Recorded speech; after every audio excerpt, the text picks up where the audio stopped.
I'd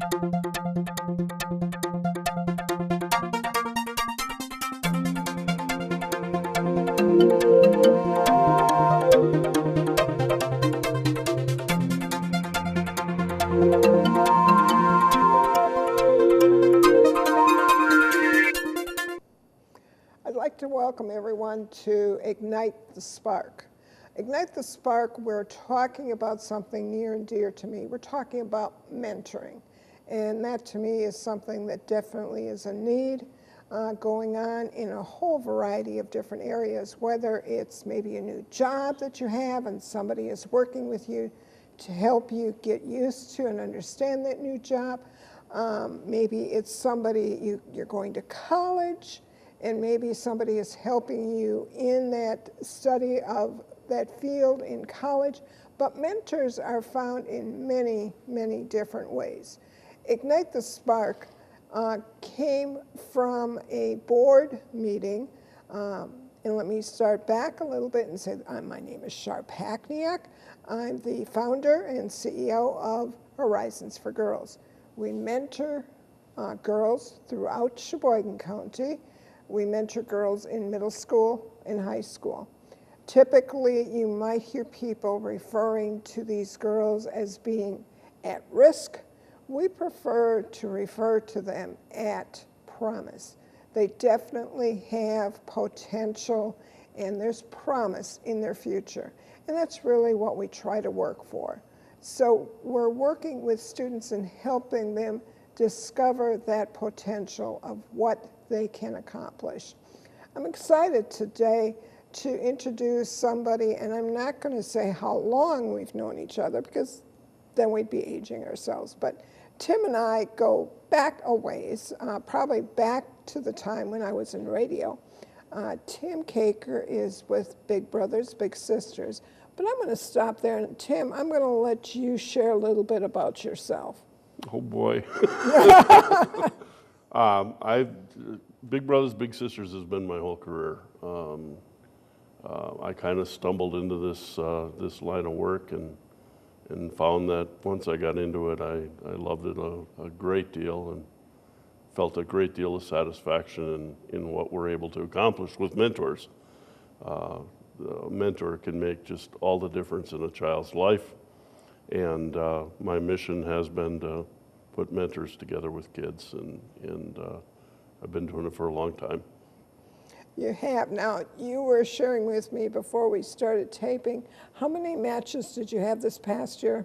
Last year we had a total of 427 children matched with mentors here in Sheboygan County.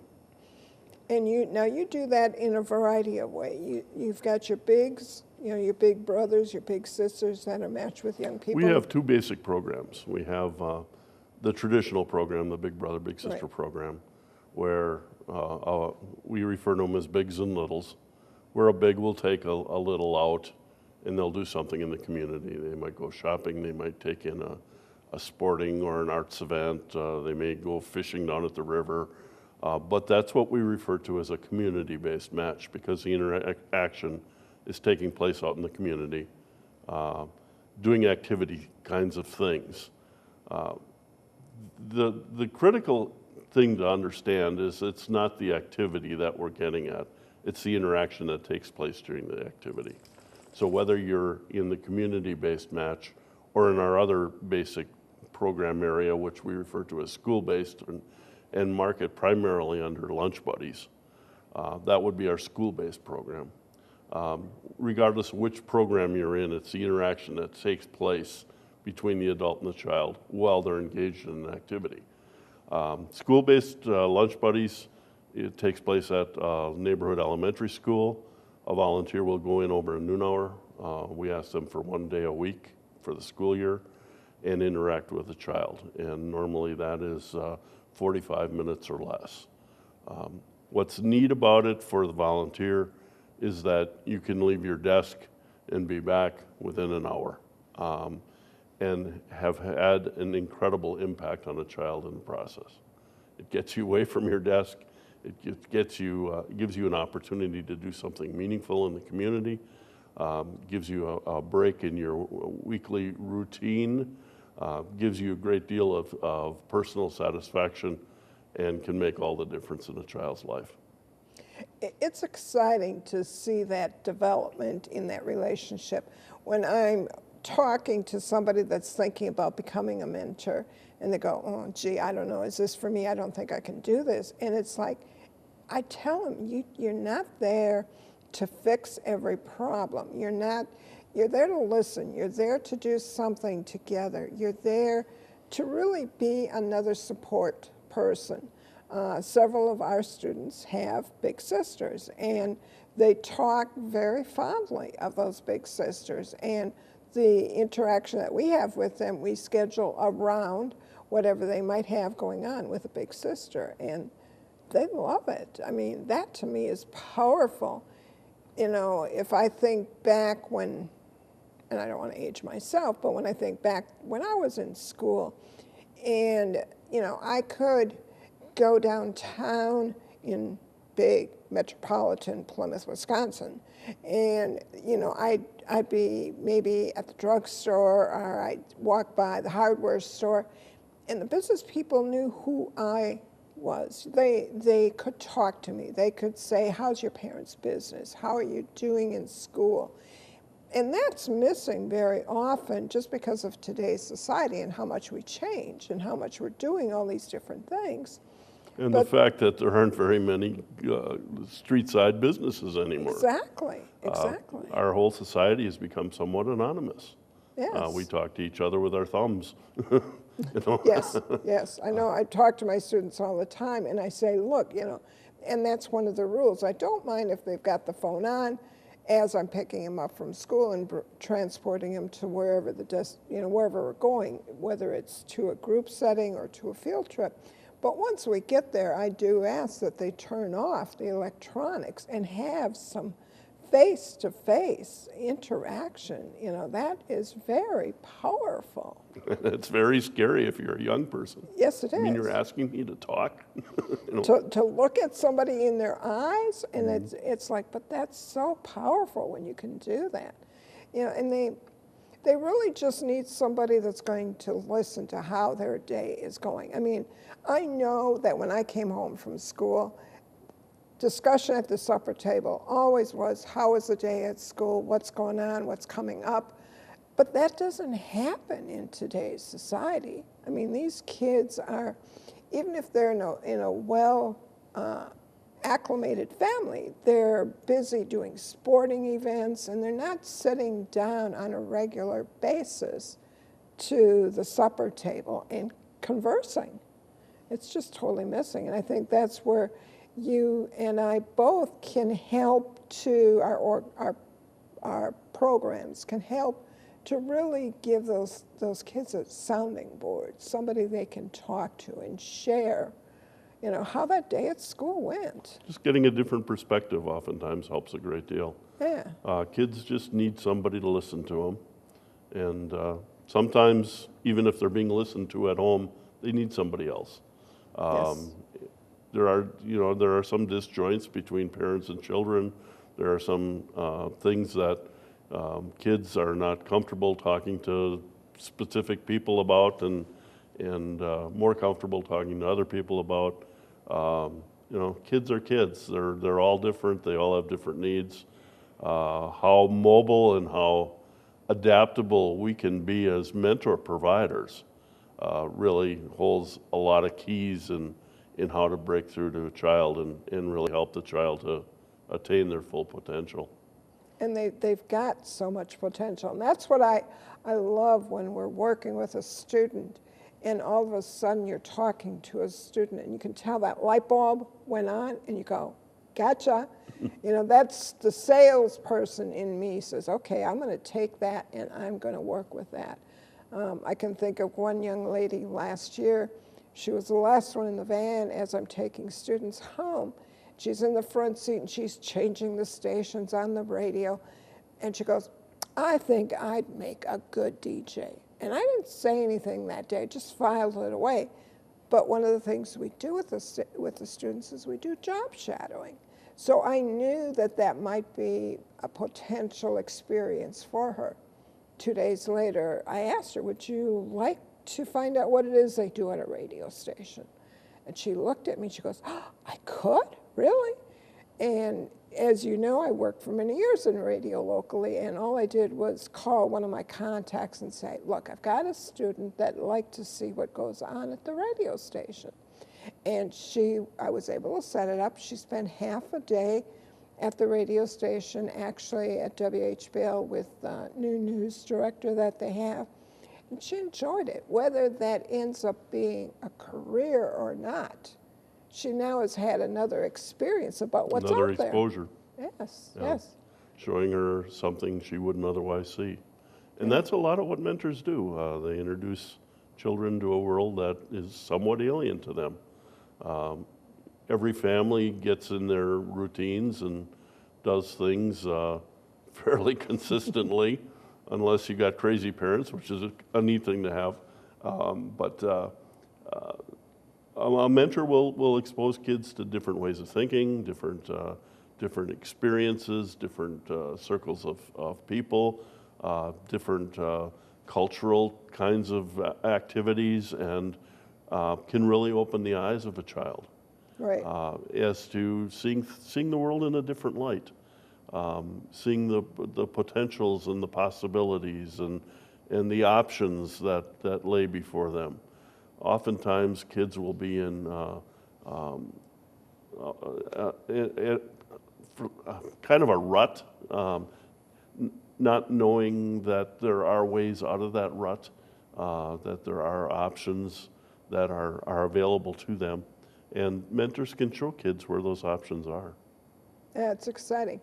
One of the things as you were talking, I was thinking of, I just got an email yesterday from one of the school social workers, and I'm going to volunteer for some training that they're doing for their social workers. And they're going to, this is going to be at North, the counselors, the staff, the social workers, I think a variety of staff, is going to be able to experience a day in the life of a student that lives in poverty. So I volunteered. I'll be having a job as a school teacher, or maybe a shopkeeper or a bill collector, but it'll give those staff from the school an opportunity to experience in a very compact experience, because it'll run from 7:30 till noon. But it'll give them a chance to experience what a lot of these students that I work with, what their everyday life is for some of them. And I think that'll help a lot. Life in extreme poverty is tough. It is. It's very tough. You know, it's not a matter of deciding where you're going to eat, it's deciding if you're going to eat. It's not deciding whether you're going to pay your phone bill or your electric bill, you know, and being raised in a situation like that can be very trying. It can be. And, and what not that we're trying to mentor the families, but what we do very often is I make sure that I'm aware of resources that I can share with the family. Like, I make sure that we've got lists of all the different food pantries in town, so that those families know where they might be able to go. Information about fuel assistance. Something I just found out the other day, because I had a student that was referred to seeing a doctor at Children's Hospital in Milwaukee. Nobody in the family drives, they don't have a car. So mom says, well, okay, that's great, but how do I get my daughter there? Well, it turns out on the back of the Badger card, the insurance card, is a phone number that you can call, and they will provide transportation. I didn't know that. Mm-hmm. Now I know that, so now I can share that with those families, because obviously those... And probably a volunteer driver to boot. Right, right. So it was like, yes, okay, there's ways to help them. And that's so powerful, because the goal, I think, is always to try and keep that family together and make that family as supportive and helpful as possible. I think, again, I'll think back for a second of when I was in grade school and high school. I can only remember two families that were, my friend was from a divorced family. Everybody else was married. And that's just not the common case right now. I would say, as I'm thinking of my families, I think maybe one or two are married, where there's a two-parent family. It just isn't there anymore. So again, that's where programs like Big Brothers Big Sisters, where Horizons can step in and try and help support that student. I think back to the many years I worked with Mary Jo Tittle at Family Resource Center, and all the times that we were trying to find those resources to help families, survive and thrive. And over she would say, well, it takes a whole village to raise a child. It does. You can have great parents. There's still going to be times when that mentor from Big Brothers Big Sisters is going to hear something that mom and dad just didn't hear before. And I always tell my mentors, whatever that student tells you, you don't even need to tell me. It's okay, that's between the two of you. The exception is if the student is in danger, but otherwise they can share whatever they want to with you, and that's okay. It's a relationship, it's a friendship. It's a give and a take, it's a trust, it's everything that is involved in every friendship, every relationship is involved in a mentor relationship. There's trust and feedback and open communication. And the child will take it where it needs to go. Once the child is comfortable with what he or she needs to know, they'll figure out a way to get the information. Typical mentor, how would you describe if there is such a thing? There isn't such a thing. We have mentors from age 16 to age 83 or something like that. Average mentor coming in is probably 25 to 40, in that window. Interesting story, we also have what we call the couples program, where a stable couple can volunteer together. And we tend to use couples for our much younger kids, our kids that may have a special need to experience a couple. But when we originally started the couples program, which has got to be over 15, 20 years ago, we anticipated that the people that were going to volunteer, that people that were going to be attracted to becoming a couple, were young marrieds who wanted to experience kids before having kids of their own. And that made perfect sense, and we're going to run with this, and boy, oh boy, is that what, this is going to be great, all these young people coming in. What we in fact got were middle-aged people whose kids had left home, empty nesters, and they were feeling a terrible hole in their life, and they came to us. And what we ended up getting were middle-aged couples whose issues had all been resolved, who had survived their own children, whose finances and everything had been pretty well settled out, very stable, very calm, very secure volunteer corps that we were able to tap into. And that is, surprise, surprise. Sometimes you look for one thing and you find something even better. And that's what the couples program turned out to be for us. Same thing with the school-based. Our orientation as an organization had always been community-based. Again, that's out in the community, big brother, big sister, little sister. And all of a sudden, we're looking at condensing that interaction. The average community-based volunteer is going to spend hours a week with their child.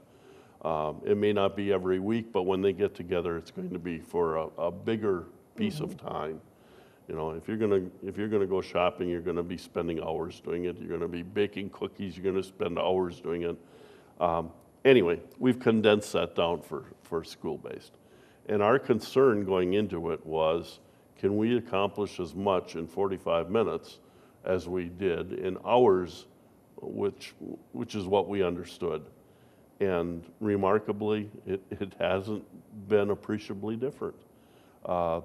it is a matter of spending time. It is a matter of building trust. It is a matter of forming relationships.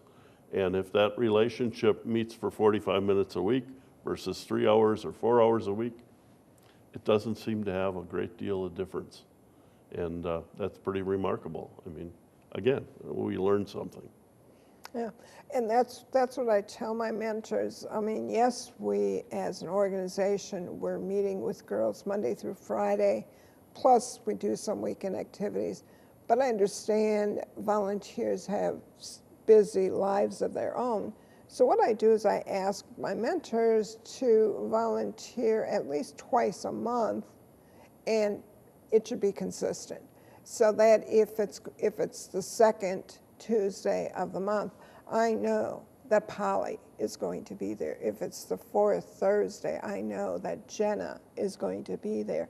Because very often those girls start to develop that relationship, and we're together doing cooking, or the girls now are starting to learn how to knit, some of them. And they need to know that, oh, it's the second Tuesday, and I do have this question for Polly, and I know she's going to be there, so I can ask her. You know, they've been let down so many times, disappointed so many times, that they need to know that on the second Tuesday, Polly is there.